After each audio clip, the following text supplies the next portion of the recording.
Mike Frieda, North Haven's first selectman, and welcome to our show today.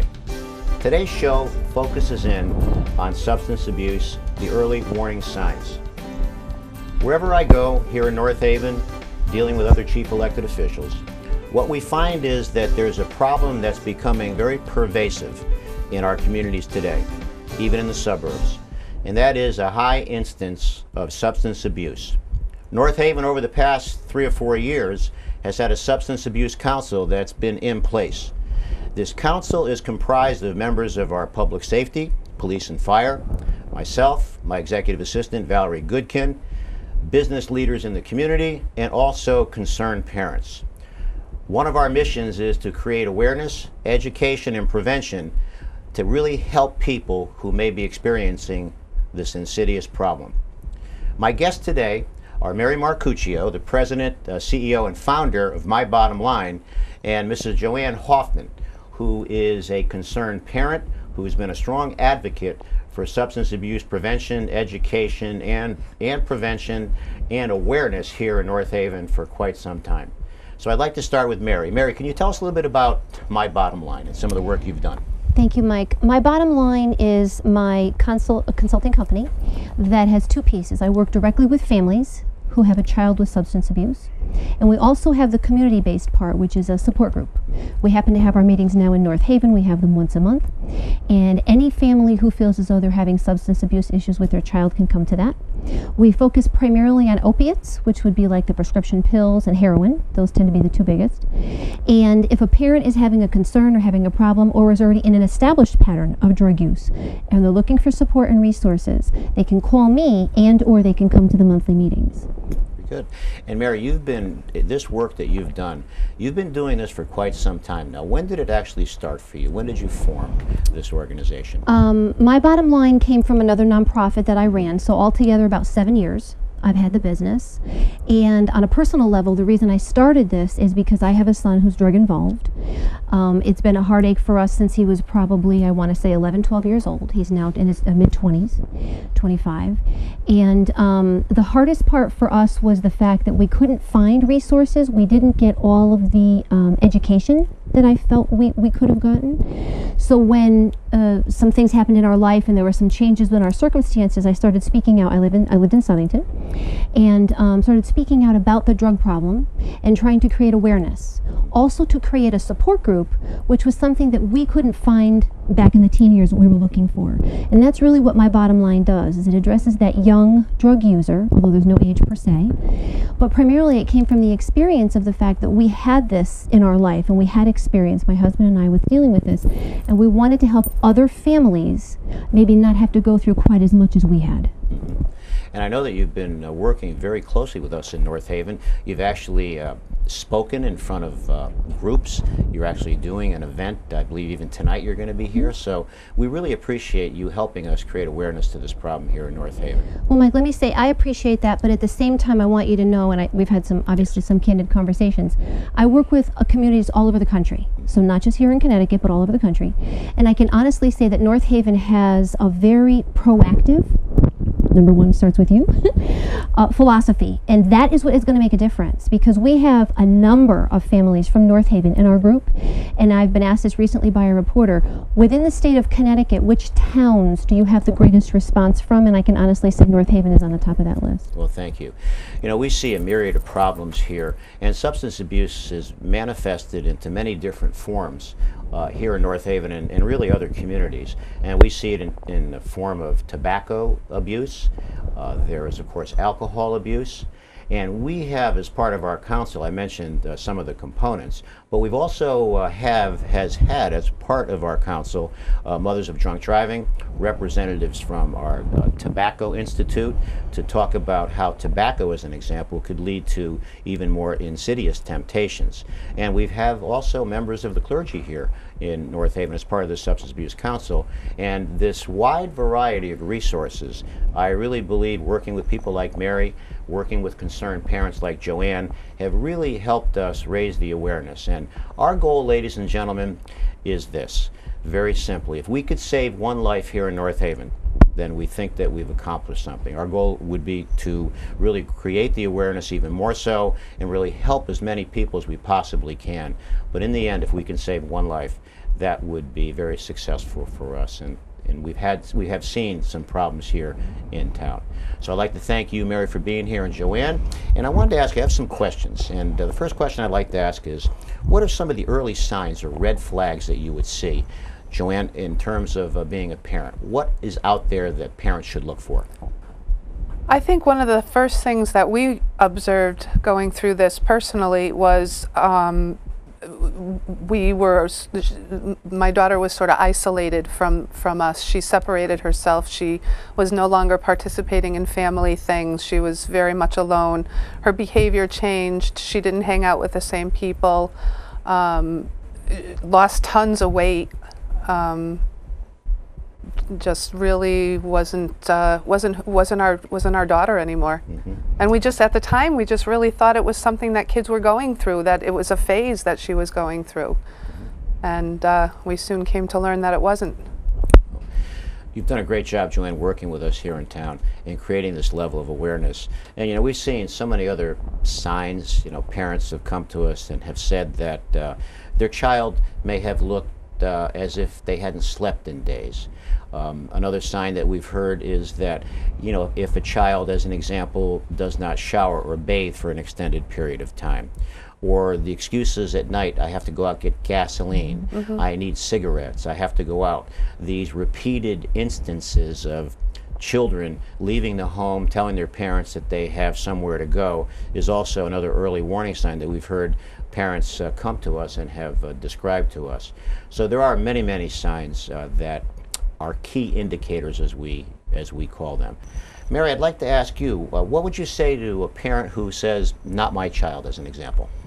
Well, I think we can kind of incorporate actually the previous question as well, and that is that Joanne is an example, I'm an example of a parent who has a child that had been involved in drugs.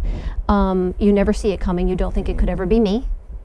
And that's really one of the big things, I think, is that there is no such thing as a not my child parent, because there are I was one of those parents. Wonderful, smart, intelligent, hardworking kids doing well in school, athletes who end up getting involved in substance abuse, whether it's alcohol or drugs. And as a parent, it's very hard for you to even conceive of that. We tend to have this picture in our head of what the troubled child looks like. And we're here today to show you what that is, why that is a fallacy. And that is that it can be, Mrs. Smith who's watching, she can be me. She can be Joanne, because her smart, good kid can make a very poor choice at any point in time and head down a path. And just to be specific about that, my daughter was in all AP classes. She played sports. She worked a part-time job. She did very well. I was the first one to say, no way, not my child. And if I could just go back, Mike, I wanted to add a few points about some of the things to watch for, because Joanne and I have talked this to death, and we have it on our website as well. Some of the things that the average person, the average mom and dad, if you, my first suggestion is, if you think or feel something's wrong, it is. Mm-hmm. Listen to your gut, okay? You know this child, you've lived with this child. If your gut tells you something's wrong, it is. Okay, that's the first thing. The second thing is educate yourself. And that's really the biggest thing that I try to do with parents is, if we're talking, for example, about prescription pills, which is how most of the kids get into the higher level drugs, you're going to watch for lethargic behavior, nodding off, pinpoint pupils, scratchy skin. Kids are walking around like this kind of a thing. The things you mentioned, exactly, very good. Sleeping a lot, because unfortunately what happens is the prescription pills and heroin are sedating. So they're going to make you more tired, more relaxed. There's going to be a lot of sleeping. Okay, so these are things that, again, it's hard to differentiate for a lot of parents, because if you have a teenager, teenagers are typically very tired and contrary, lethargic, and may not get out of bed at time for an appointment. So you really kind of have to educate yourself, and that's what we're here for, is to provide those resources. You know, it's very interesting, ladies and gentlemen who are watching here on NHTV, and Joanne and Mary, that about 3 months ago, we had a call in my office. And it was a parent who was one of those parents who in the past said, not my child. And the parent called because the parent was really searching for help, very emotional. And we didn't realize as the call came in until we were told a little bit later on during the call that the parent expected a fight with us. The fight meaning that, no, not in North Haven, there's no problems in North Haven. And the parent was pleasantly surprised that we have these resources, that we have this substance abuse counsel, that we have mechanisms and measures to help people in need. And Mary ended up becoming a very valuable resource for this one parent who came to us with a problem, who had no hope in terms of what this person could have done for her child. And now this person is a concerned parent, and this person is on our substance abuse counsel, helping us try to make inroads and strides. Mary? And I am so glad you brought that up, because I remember that parent very well, and we're working together, and her very words to me when we spoke were just that. She said, I assumed that when I called any town office, I was going to get moved around in circles and told we don't really do that or what have you. And my answer to her was what I said earlier, and that is that you're lucky to be in North Haven. Oh, thank you. So Mary, let's go to another question here. Is it possible for a teen or a young adult to be using opiates without a parent or guardian seeing the signs, especially one who may be getting good grades and may be on track for college, as Joanne just mentioned? Me. Yes. You're describing my life. We had probably 2 years worth of red flags in our home on a daily basis. Had no clue, not a clue. We were, my husband and I, of a mindset that we thought we were educated enough to know what to watch for. We were watching for what we thought was in our community, the pot behavior, maybe trying to drink, that sort of a thing. Never prepared for the idea that, first of all, heroin is largely available. It's terribly cheap. It's easy to get. Had no clue what to watch for, and that most of the kids, of course, go from prescription drugs to heroin. So the answer is yes. And that's one of the reasons why I do what I do, is because if I can educate, if a handful of people are watching this today, and they go out and share this information with their friends, co-workers, what have you, we may be able to educate parents so that we can cut the learning curve. That's my hope, is that when Mrs. Smith sees any one of the warning signs, for example, on our website, she may say, you know, I think that might be happening here. And instead of doing nothing, she picks up the phone and makes a phone call. That can make the difference between life and death. Because where you catch a drug addiction or a drug process has a lot to do with where it's going to go. The earlier you catch it, the better. You know, to that point, what we've seen in town, and we've talked about this even at other public meetings and other forums, is that the high incident of temptation for our children tends to really become crystallized, moving from the 5th grade to the 6th grade and the 8th grade to the 9th grade. And these are critical times for us as parents to watch our children during these, what we say are phase-in times, moving from one portion of their life into another. So the 5th and 6th grade transition and the 8th and 9th grade transition is critical. Mary? Joanne? I agree 100%. If I can just say, I spoke recently with another school district. We had this conversation, how they're going to change the protocol in terms of education so that we're catching that first transition window, which is one set of substance abuse, typically speaking. When you're heading toward the high school, you're talking and going into that maybe 9th grade, it tends to be the higher level drugs oftentimes.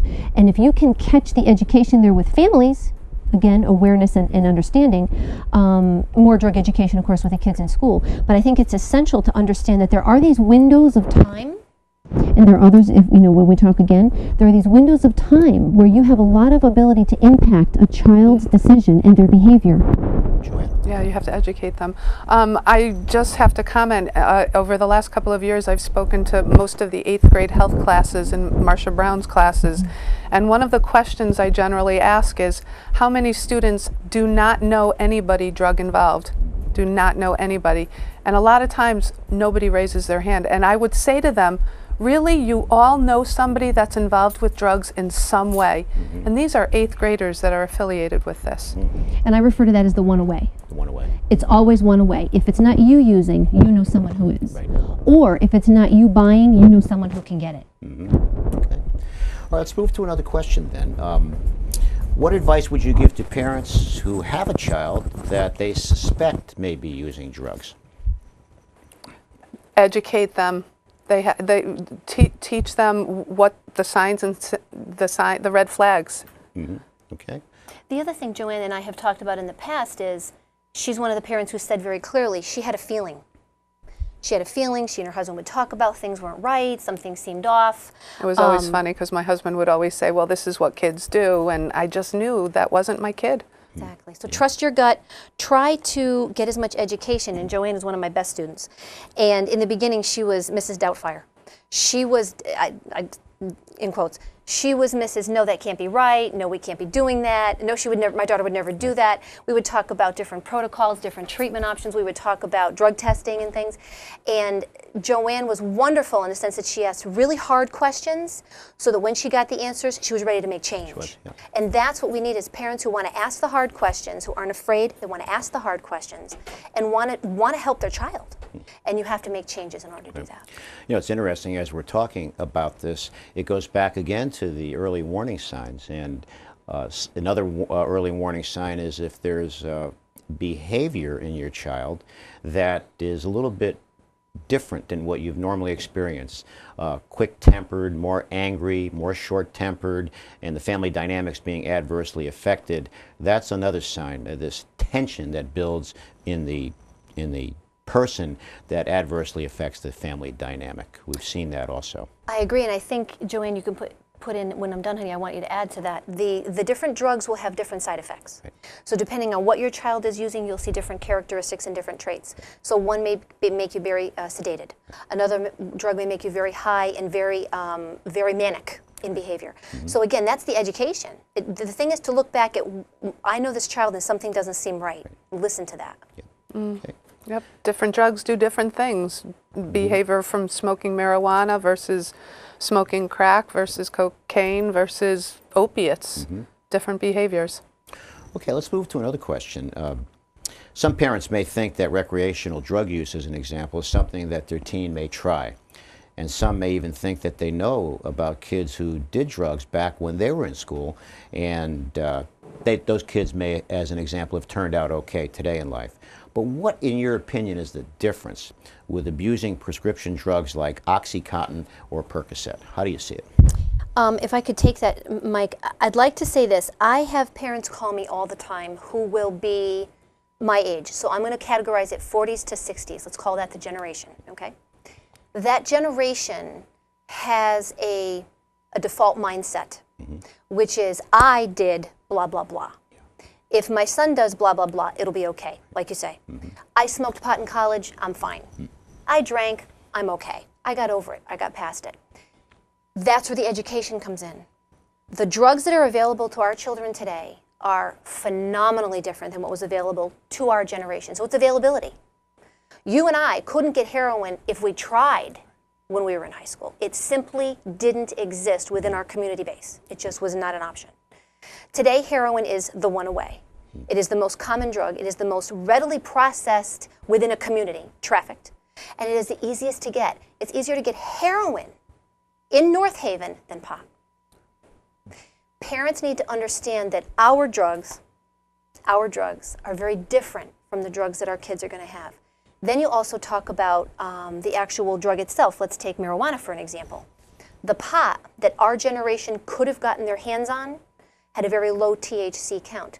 The pot today that our kids get their hands on has a tremendously high THC account, which is the active ingredient, right? Yep. Which is a hallucinogenic piece. And you see episodes now where kids are actually having seizures, they're having psychotic breaks because of smoking pot. Something that never would have happened back in the generation that we're talking about. Joanne? And then you're talking seizures and things like that. And then you have these fake marijuanas like Spice and K2 that are out there now that is causing all sorts of emergency room problems with rapid heart rates, and there's been deaths as a result of that. So it's scary. Kids can get that. You can get some scary things at local stores. All right, let's move on to the next question. We have been seeing in the media more about this epidemic that's now at epidemic proportions of opiate abuse across the country. Why is heroin use becoming so prevalent around the country, in the suburbs, in the urban areas, and even now we've seen it in North Haven? Your opinion, please. If I could, I'd like you to add your experience, Joanne, and that is that if you look at the big picture of comparing, for example, suburban communities to urban, and you start looking at statistics and numbers, which is where I'm going to go with this, you're going to see that, statistically speaking, within the last 20 years, heroin has had a tremendous impact because of the direct relation to prescription pills. So what has happened is that our suburban kids have more money than their urban counterparts, for example. So they're able to afford an OxyContin that may be 20 milligrams, 40 milligrams, 80 milligrams, and it's about $1 a milligram. So one of our suburban kids, typically who has a job, who may have funding from their parents, oftentimes we as parents in suburbia don't understand, but we tend to hand our 16-year-olds 3 things that are dangerous. We hand them a car, we hand them a credit card, and we hand them freedom. That's a recipe for disaster. So when you've got a kid who gets involved with the prescription pills, after a while they simply cannot maintain how much it costs. It can cost hundreds of dollars a day. They're going to graduate to heroin as a natural process of that. And that's typically where we've been in the Northeast for the last almost 15 years.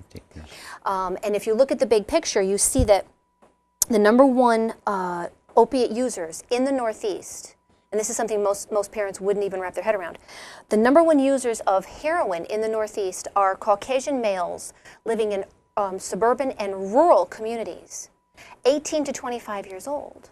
So again, it goes back to the first part of our conversation about we have a picture in our head of what maybe a drug user looks like. Well, the drug users are your child, my child, and her child. Right. Joanne? If I could just add to that, a lot of our kids are seeing their parents or their grandparents taking pills with, they may have gone to the dentist or they may have a lot of pain. I work in the health field, and a lot of patients are on a significant amount of opiates, painkillers, and it's in so many people's medicine cabinets. My daughter got some pills from my medicine cabinet. It never occurred to me that the oxycodone I was taking for my back, would be something that would bring her so much pleasure. So look in your medicine cabinets. Get those drugs out of there. Lock them up. To that point, Joanne, as you well know, we have spearheaded in town for the last several years this prescription drug give back program that we do. And we have taken, ladies and gentlemen, hundreds of thousands of units out of the medicine cabinets of North Haven, Connecticut through this public awareness profile sketch that we have mapped out to the public. And it's very interesting because I've been there along with many of the people in the town to see the number of outdated pills, current prescription drugs that people are no longer using that we've taken out of the medicine cabinets. And a couple of years ago we saw a very interesting statistic that cited that over 50% of young children who get hooked on drugs start with prescription drugs that are in the medicine cabinets of all of the homes in our respective communities. Absolutely. So that's another thing that we offer as part of our substance abuse. Now, let me ask you both this. If you had to give one piece of advice to the parents out there, what would it be? Mary, we'll start with you. For me, it would probably be from my parents' heart. I speak as a mother, and that is that when you suspect something might be wrong, when you have that gut feeling, please don't do nothing. Okay. Put your shame, put your embarrassment, put your fear of being in the newspaper, put your fear of, oh God, the neighbors might find out, put that in the closet. Make phone calls, do research, find out what you need to know about what's going on in your home. Because, and I speak from experience, you can't undo what you didn't do, #1.